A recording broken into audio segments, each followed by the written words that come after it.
नमस्कार साथियों, आज आपके लिए इस सीरीज का छठा भाग लेकर आए हैं। तो चलिए हम स्टार्ट करते हैं और सभी क्वेश्चन को हम देखते हैं। तो चलिए स्टार्ट करते हैं।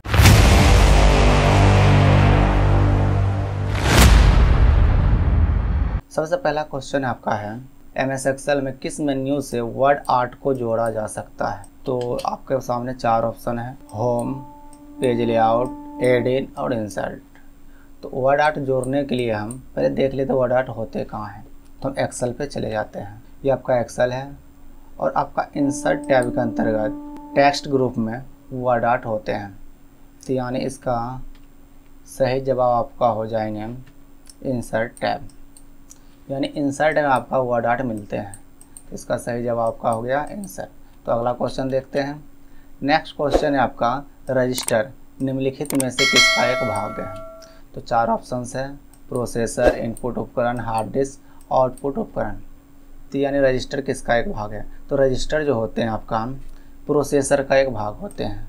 प्रोसेसर में आपका CPU, ALU और रजिस्टर तीनों होते हैं। तो इसका सही जवाब आपका हो गया प्रोसेसर।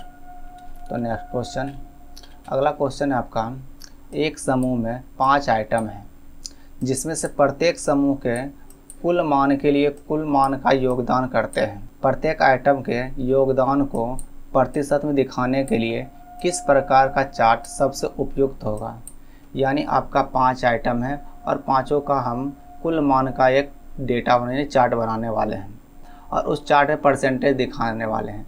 तो इसमें से मेरा 4 ऑप्शन दिया गया, यानी 4 चार्ट के बारे में बताया गया और सबसे अच्छा चार्ट कौन सा होंगे उसके बारे में पूछा गया है। तो चलिए हम आपको चारों चार्ट बना के दिखाते हैं और आप इस पर डिसाइड करिएगा कौन सा चार्ट आपके लिए बेहतरीन है। तो यहाँ पर डेटा देख सकते हैं। ये जो डेटा है आपका, यहाँ पे मेरा डेटा बना हुआ है। 5 आइटम है और पांचों का यहाँ पर डेटा तैयार है और इस डेटा के अनुसार हम 4 यहाँ पे चार्ट बना के रखे हैं। ये आपका फर्स्ट हो गए, सेकेंड हो गए, थर्ड हो गए और फोर्थ हो गए। और ये जो आपका है, ये पहला, ये आपका है बार चार्ट और सेकेंड वाला आपका हिस्टोग्राम चार्ट और ये थर्ड वाला आपका है लाइन चार्ट और फोर्थ वाला है आपका पाई चार्ट। तो अब डेटा देख सकते हैं, डेटा के साथ साथ चारों चार्ट भी आपको दिख रहे होंगे और चारों चार्ट में आप डिसाइड करिए कौन सा उपयुक्त है जिसमें हम अच्छे तरीक़े से परसेंटेज डेटा को देख सकते हैं। तो आइए हम आ जाते हैं। तो इसका सही जवाब आपका क्या होंगे। तो सबसे उपयुक्त जो होंगे आपका पाई चार्ट होंगे। तो इसका सही जवाब का हो गया 4th नंबर। तो नेक्स्ट क्वेश्चन देखते हैं। अगला क्वेश्चन है, MS वर्ड में एक नई मेल मर्ज सूची बनाने के लिए चरणों का सही क्रम क्या है। तो नया मेल मर्ज बनाने के लिए किस चरणों का उपयोग करेंगे, तो किस तरह से हम एक बनाते हैं। तो चलिए हम बनाते हैं लिस्ट। तो हम MS वर्ड में चले जाते हैं। ये आपका MS वर्ड है और MS वर्ड में हम मेलिंग टैब में जाते हैं। जब भी हमको नया लिस्ट बनाना होता है तो लिस्ट बनाने के लिए हम मेलिंग टैब के स्टार्ट मेल मर्ज ग्रुप में आएंगे और यहाँ पे आपका है सेलेक्ट रेसिपिएंट्स। इस पर जब क्लिक करिएगा, यहाँ टाइप ए न्यू लिस्ट, जैसे क्लिक करिएगा आप एक नया लिस्ट तैयार कर सकते हैं। तो इसका सही जवाब का हो जाएंगे 2 नंबर। मेलिंग्स टैब में जाना हमको, फिर सेलेक्ट करना है रेसिपिएंट्स को और टाइप करना हमको एक न्यू लिस्ट को। इसका सही जवाब का 2 नंबर हो गया। तो नेक्स्ट क्वेश्चन आपका है, MS पावर पॉइंट में निम्नलिखित में से कौन सा मेन्यू स्लाइडों के बीच गतिविधि हेतु विकल्प प्रदान करता है। ये आपका पावर पॉइंट है। यदि ये पावर पॉइंट में हम 2 स्लाइड लेते हैं, जैसे हम देखिए हमें 2 स्लाइड ले चुके हैं, ये पहला है और दूसरा, और जब हम इसको प्रेजेंटेशन को शो करते हैं तो एक स्लाइड के बाद दूसरा स्लाइड आने के लिए बीच में गतिविधि होना चाहिए। 2 स्लाइडों के बीच की गतिविधि के लिए हम ट्रांजिशन टैब में जाएंगे। यहाँ पे आपका ट्रांजिशन बहुत सारा है। हम यदि कोई ट्रांजिशन लगा देते, जैसे ये वाले, जैसे लगाएं तो आपका एक स्लाइड से दूसरे स्लाइड जब इन होंगे तो उसके बीच में एक गतिविधि होंगे, जिससे हम इसके लिए भी लगा देते हैं। तो ये जो आप देख रहे हैं ये आपका ट्रांजिशन होते हैं। जब इसको प्रेजेंटेशन को प्ले करिएगा तो इस तरह से चलेंगे। यानी 2 स्लाइडों के बीच में हम गतिविधि के लिए ट्रांजिशन का इस्तेमाल करते हैं। तो इसका सही जवाब का हो गया 1 नंबर। नेक्स्ट क्वेश्चन देखते हैं। नेक्स्ट क्वेश्चन कहते हैं, MS एक्सेल के होम टैब में डिलीट विकल्प का उपयोग करके कौन सा कार्य नहीं किया जा सकता है। 4 ऑप्शंस हैं, इस चारों में से कौन सा काम को नहीं कर सकते हैं। तो पहला आपका पंक्ति हटाना, कॉलम हटाना, सीट हटाना और फाइल हटाना, यानी डिलीट से हम डिलीट करते थे। इसमें से कौन सा ऐसा चीज़ है जिसको आप डिलीट नहीं कर सकते? पंक्ति का मतलब होता है रो, कॉलम, सीट या फाइल। तो चलिए हम MS एक्सेल के होम टैब का डिलीट ऑप्शन को देखते हैं। तो आ जाइए आप एक्सेल पे। ये मेरा एक्सेल है और इस एक्सेल में जब होम टैब के सेल्स ग्रुप में डिलीट ऑप्शन के पास जाते हैं, ये जो आपको दिख रहे होंगे डिलीट ऑप्शन, इसके अंतर्गत देखते हैं कि कौन कौन सा ऑप्शन है। इस पे जब जाते हैं तो आपको 4 ऑप्शंस मिलते हैं। पहला है डिलीट सेल, डिलीट सीट रोज, डिलीट सीट कॉलम्स और डिलीट सीट, यानी आप सेल को डिलीट कर सकते हैं, रो को डिलीट कर सकते हैं, कॉलम को डिलीट करते हैं और आप सीट को डिलीट कर सकते हैं। तो आइए सभी को हम देख लेते हैं। ये आपका जो भी बॉक्स नज़र आ रहा है इसको सेल बोलते हैं। ये खड़ी लाइन आपको जो दिख रहा है इसको हम कॉलम बोलते हैं और ये जो आपको लिस्ट दिख रहा है इसको हम रो बोलते हैं और ये पूरा जो आपको दिख रहा है जिस पर हम काम करते हैं इसको हम सीट बोलते हैं। तो आप सेल, कॉलम, रो और सीट समझ चुके हैं और ये जो पूरा जो बना हुआ है फाइल बोलते हैं। तो यानी इस डिलीट ऑप्शन से आप सेल, रो, कॉलम और सीट को डिलीट कर सकते हैं, लेकिन इस फाइल को आप डिलीट नहीं कर सकते। फाइल डिलीट करने के लिए आप इसके लोकेशन पर जाकर डिलीट ऑप्शन का उपयोग करना होता है। तो इसका सही जवाब का हो जाएंगे फाइल हटाना, क्योंकि हम फाइल को डिलीट ऑप्शन से नहीं हटा सकते हैं। तो चलिए नेक्स्ट क्वेश्चन देखते हैं। अगला क्वेश्चन आपका है MS एक्सेल में लॉक सेल विकल्प किस मेन्यू या टैब में होता है? तो यहाँ पे आपका 4 ऑप्शन है और इसका सही जवाब का हो जाएंगे होम टैब, क्योंकि आपका लॉक सेल होम टैब के अंतर्गत आते हैं। तो ये आपका एक्सेल है। होम में आपका फॉर्मेट ऑप्शन में जाइएगा तो यहाँ पर आपको मिल जाएंगे लॉक सेल। तो नेक्स्ट क्वेश्चन देखते हैं। नेक्स्ट क्वेश्चन है निम्नलिखित में से कौन एक वेब ब्राउज़र नहीं है? तो 4 ऑप्शन है। तो वेब ब्राउज़र पहले समझ लेते हैं क्या होते हैं। जिस पर आप इंटरनेट चलाते हैं उसको हम वेब ब्राउज़र कहते हैं। जैसे आप क्रोम का तो ज़रूर उपयोग किए होंगे इंटरनेट चलाने के लिए, ये आपका वेब ब्राउज़र है। उसी तरह आपका फायरफॉक्स भी वेब ब्राउज़र है।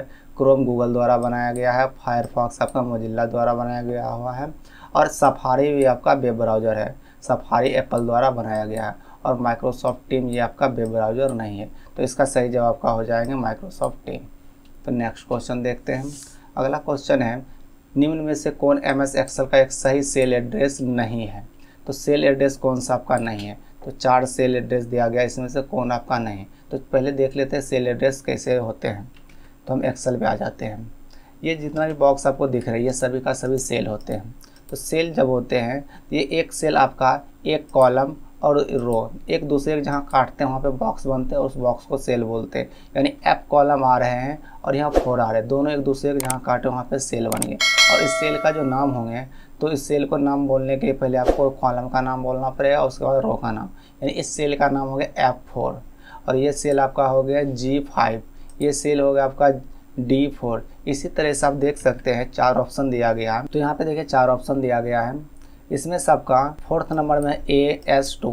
AS में आपका AS आपका कॉलम का नाम हो गया और 2 आपका रो है। ये भी सेल आपका सही है। यहाँ पे Z 582 लिखा हुआ है। Z आपका कॉलम हो गए और 582 आपका रो नंबर होंगे।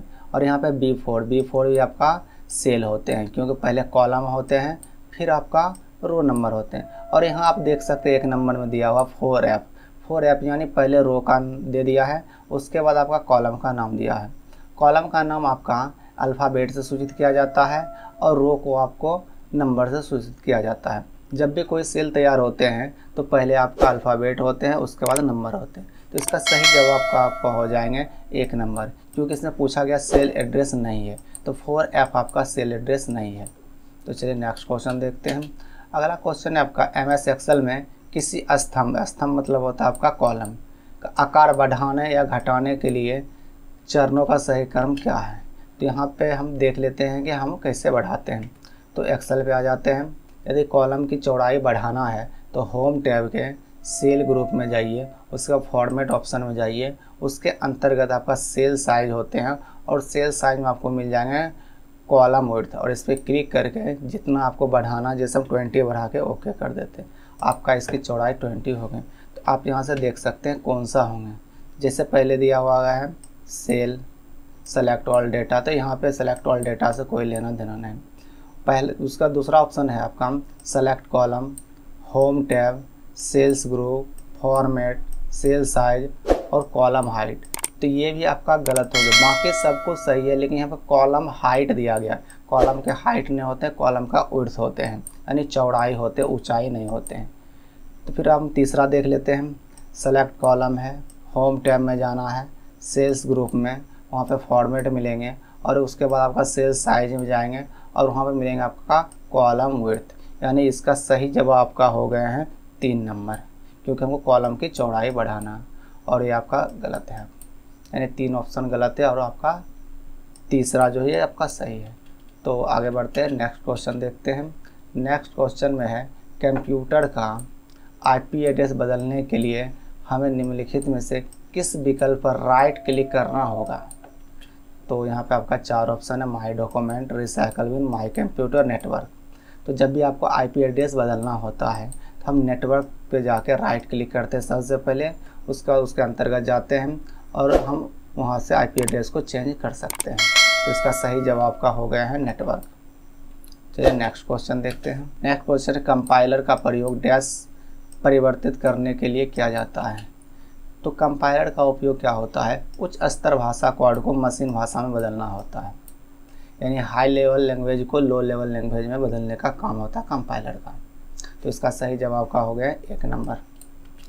नेक्स्ट है आपका, MS वर्ड में निम्नलिखित में से कौन सा विकल्प पेज ब्रेक का भाग नहीं है। तो पेज ब्रेक कहाँ होते हैं और उसके अंतर्गत कौन कौन ऑप्शन है उसको देख लेते हैं। तो ये हम आ जाते हैं MS वर्ड में। MS वर्ड के लेआउट टैब में जाइएगा तो यहाँ ब्रेक ऑप्शन मिलेंगे। ब्रेक पे जब क्लिक करिएगा तो आपका यहाँ पे पेज ब्रेक मिलेंगे और सेक्शन ब्रेक मिलेंगे। पेज ब्रेक में आपका 3 ऑप्शन मिलेंगे, आपका page, column, text wrapping. Section break में आपका यहाँ पे 4 ऑप्शन नज़र आ रहे होंगे। तो यहाँ पे आपको देख सकते हैं, यहाँ पे लिखा हुआ text wrapping, column, event page और पेज। तो आपका पेज ब्रेक में टेक्स्ट रैपिंग होते हैं, कॉलम होते हैं और पेज होते हैं, और आपका इवेंट पेज सेक्शन ब्रेक में होते हैं। तो इसका सही जवाब का हो गया 3 नंबर। नेक्स्ट क्वेश्चन देखते हैं, निम्नलिखित में कौन एक इनपुट उपकरण नहीं है। तो इनपुट उपकरण नहीं है तो आपका यहाँ पे स्पीकर जो होते हैं आउटपुट होते हैं, बाकी ये तीनों आपका इनपुट है। माइक्रोफोन, स्कैनर और जॉयस्टिक। जॉयस्टिक गेम खेलने वाला रिमोट होते हैं जिससे हम बाहर से इंटरेक्शन इंटर कराते हैं, और स्कैनर माइक्रोफोन के बारे में आप लोग अच्छे तरीक़े से जानते हो। तो इसका सही जवाब का हो गया स्पीकर। नेक्स्ट क्वेश्चन देखते हैं।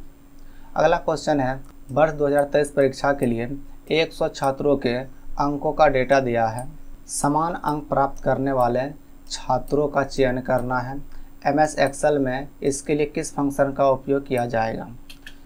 तो यहाँ पे आपका 4 ऑप्शन दिया गया है। इसमें आपको होम टैब के सॉर्ट का उपयोग करना पड़ेगा, जिससे कि डेटा अच्छी तरीक़ा से आपका अरेंज होके आपके सामने सेम डेटा वाला एक साथ हो जाए। तो चलिए आपको प्रैक्टिकल करके दिखा देते हैं। ये आपका 100 स्टूडेंट का डेटा देख सकते हैं। ये मेरा 100 स्टूडेंट का डेटा है और 100 स्टूडेंट का ये मार्क्स दिया गया है, और इसको हम सेम मार्क्स वाले को लाना चाहते हैं। तो इस पर आप क्लिक कर दीजिए और आप आ जाइए होम टैब के सॉर्ट एंड फिल्टर ऑप्शन में, और यहाँ से आप सॉर्ट स्मॉलेस्ट टू लार्जेस्ट पे क्लिक कर दीजिए। आपका डेटा सभी अरेंज हो जाएंगे, और यहाँ देख सकते हैं जिसका भी समान डाटा है एक जगह हो गया, जैसे 253 आपका है। उसके बाद यहाँ पे आप देख सकते हैं 273 वाला दोनों एक जगह हो गया, 276 वाला हो गया। इसी तरह का डेटा अच्छी तरीक़े से अरेंज हो जाएंगे। तो इसका सही जवाब का हो गया होम और सॉर्ट। तो आगे बढ़ते हैं। ये क्वेश्चन आपका पिछले वीडियो में आपके लिए छोड़ कर आए थे, जिसका जवाब बोले थे कि कमेंट बॉक्स में दीजिए। तो ये क्वेश्चन है आपका, MS ऑफिस में सेव एज डायलॉग बॉक्स को खोलने के लिए निम्नलिखित में से किसका उपयोग करते हैं। सेव के लिए हम कंट्रोल S करते हैं और सेव एज के लिए हम F12 का उपयोग करते हैं। सही जवाब का हो गया F12। और इस वीडियो के लास्ट में आपके लिए फिर से एक क्वेश्चन को छोड़ के जाते हैं। इस क्वेश्चन का जवाब को कमेंट बॉक्स में देना है। तो इस वीडियो में इतना ही, मिलते हैं अगले वीडियो में। धन्यवाद।